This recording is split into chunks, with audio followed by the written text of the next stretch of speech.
হঠাৎ করেই মা বলল মায়ের চশমার ফ্রেম বদলাবে, আর সেজন্য নাকি এখনই যাবে। এটা আমার কাছে নতুন না, কারণ প্রতিবারই এরকমটা হয়। কোনো কিছুই প্ল্যান মাফিক আমরা করতে পারি না। তাই একমত উঠলো বাই কটক জয়ের মতো সিচুয়েশন আমায় পড়তে হয়। তো যাই হোক, 5 মিনিটে কি আর মেকআপ হয়? কিন্তু মেয়ে হয়ে যেহেতু জন্মেছি, তো মেয়েদের সম্মানটা তো রাখতে হবে। তাই হাতে 5 মিনিটই থাক বা 1 মিনিট, মেকআপ না করে তো বেরোনো যাবে না। আর আমার যে মেকআপ করার স্কিল, তা যদি কেউ ফলো করে, তাকে নির্ঘাত শাকচুন্নি লাগবে। কারণ শাকচুন্নিকে ফলো করলে তো শাকচুন্নির মতো মেকআপ হবে, তাই না? যাই হোক, কোনো রকমের রেডিটা তো হয়ে গেলাম। তো চলো যাওয়া যাক। আর চশমার দোকানে এসে মায়ের অবস্থা তো আরো খারাপ হয়ে গেছে, কারণ মায়ের মুখটা এতটাই ছোট যে কোনো চশমাই সেট হচ্ছে না। তাই আর সেটা নেওয়া হয়নি। আর আমি কতটা হিপোক্রিট, যার জন্য বাড়ি থেকে পার্স নিয়ে যাইনি, কারণ আমার কাছে টাকা থাকলেই খরচ করতে ইচ্ছে করে।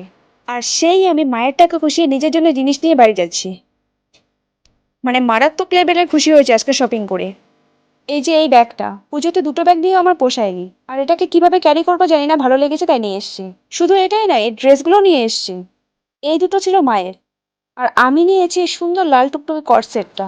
এটা সত্যিই খুব সুন্দর ছিল। এর আর আমার অবস্থা হয়েছে একই। দুজনকেই দেখতে ইনোসেন্ট মনে হয়, কিন্তু কখন যে কার ওপর খাবলা বসাবো, সেটার আগ মুহূর্ত অব্দিও কেউ কিচ্ছুটি টের পায় না। আর আমাদের বাড়িতে এরকম আরো দুটো আছে। ভাগ্যিস ও একা আছে, নয়তো এতক্ষণে কুরুক্ষেত্র বেঁধে যেত।